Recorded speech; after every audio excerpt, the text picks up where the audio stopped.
வாழ்க தமிழ், வாழ்க உலகத்தார். நான் உங்கள் அன்பு தோழன் பா. மூவேந்திர பாண்டியன். நாளொரு திருக்குறள் வரிசைக்காக இன்று நான் உங்களை இன்முகத்தோடு வரவேற்க காத்திருக்கின்றேன். இன்றைய தினத்தில் நாம் பொருட்பாலில் 70வது அதிகாரமாக உள்ள மன்னரை சேர்ந்து ஒழுகல் என்ற அதிகார தலைப்பின் கீழ் அமையப்பெற்ற 700வது திருக்குறளை பற்றி அறியப் போகின்றோம். மன்னரை சேர்ந்து ஒழுகல் என்பதற்கு ஆட்சியாளர்களிடம் பழகும் முறை என்ற பொருளில் இந்த அதிகாரத்தின் தலைப்பு அமையப்பெற்றுள்ளது. இப்பொழுது நாம் 700வது திருக்குறளுக்கு செல்வோம். பழையம் என கருதி பண்பல்ல செய்யும் கெழுதகைமை கேடு தரும். பழையம் என கருதி பண்பல்ல செய்யும் கெழுதகைமை கேடு தரும்.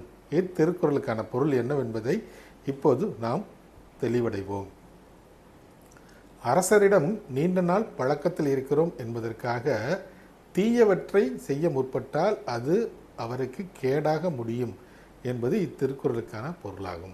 மீண்டும் பொருள்: அரசரிடம் நாம் நீண்ட நாள் பழக்கத்தில் இருக்கிறோம் என்பதற்காக தீயவற்றை செய்ய முற்பட்டால் அது நமக்கு கேடாக முடிந்துவிடும் என்பது இத்திருக்குறளுக்கான பொருளாகும். வள்ளுவரின் வழியினை நாம் தவறாமல் பின்பற்றினால் எப்போது நமக்கு வெற்றியே கிடைக்கும். நன்றி, வணக்கம், ஜெய்ஹிந்த்.